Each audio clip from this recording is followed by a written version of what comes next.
उत्तर प्रदेश के फिरोजाबाद में एक शख्स की मौत हुई थी 2 साल पहले। मौत के बाद उसका अंतिम संस्कार कर दिया गया था। 3 बच्चों का पिता था इसकी पत्नी शशि। शशि के ऊपर तीनों बच्चों की जिम्मेदारी आई। खुद का घर था, बच्चों का पालन पोषण करना शुरू किया। थोड़े बहुत घर में पैसे रखे थे, वो जब खर्च हो गए तो घर से बाहर भी निकली, मेहनत मजदूरी करने जाया करती थी। बच्चों का एडमिशन कराया। कुछ मदद सास ससुर कर दिया करते थे, देवर कर दिया करता था, इसकी मईके से मदद आ जाया करती थी, आटा चावल वहां से आ जाया करते थे। कुछ इस तरह से अपना चल रहा था सब कुछ। 2 साल के बाद ये जो पत्नी है शशि, ये थाने में पहुंची। थाने में जाने के बाद इसने खुद ने कबूल किया कि अपने पति को इसने खुद ने ही जहर दे के मारा था। अब पुलिस ने सुना ये बात है, वो हैरत में पड़ गई कि 2 साल बाद आ रही है और खुद कबूल कर रही है कि जहर दे के मारा था। वो जो शख्स था इसका पति, वो बीमार चल रहा था। पहले दही में जहर दिया था उसको, डॉक्टरों को दिखाया, इलाज हो गया था उसका, ठीक हो गया था, लेकिन किसी को ऐसा नहीं लगा कि इसको जहर दिया गया। दोबारा अगले ही दिन इसने फिर उसको जहर दे दिया था। जहर दे के वो मर गया था जहर से। अब सबको ऐसा लगा बीमार चल रहा था, बीमारी के चलते इसकी मौत हुई। उसका अंतिम संस्कार कर दिया था। अब खुद ने कबूला। इसने कबूलने के बाद इसने अपने प्रेमी का नाम लिया, यादविंदर, इन्हीं का पड़ोसी। उस वक्त वो कुंवारा था, अब वो भी शादीशुदा है। 7 महीने का एक बच्चा उसके भी है।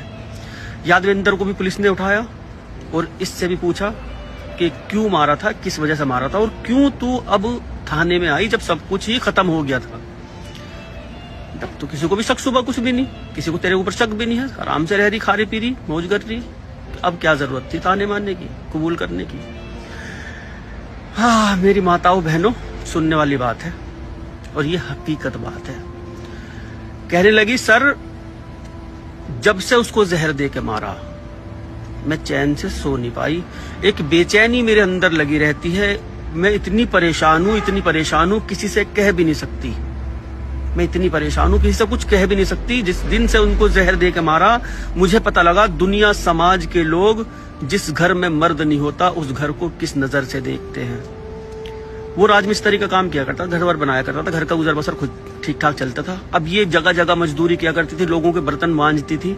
तब पता लगा कि मर्द की अहमियत क्या होती है। वाकई बता रहा हूं मेरी बहनों, याद रखना, जिस घर में मर्द नहीं होता, ये दुनिया जहान के लोग उस घर को किस नजर से देखते हैं आपको अंदाजा भी नहीं होगा। शिकारी कुत्तों की तरह नजरें गड़ा के बैठते हैं और सोचते हैं बस मौका मिल जाए, जरूरत होगी इसको। कहती है वो कमाया करते थे, मैं आराम से खाती थी। मुझे घर से बाहर निकलना पड़ा और बाहर निकल के मुझे पता लगा ये दुनिया क्या चीज है।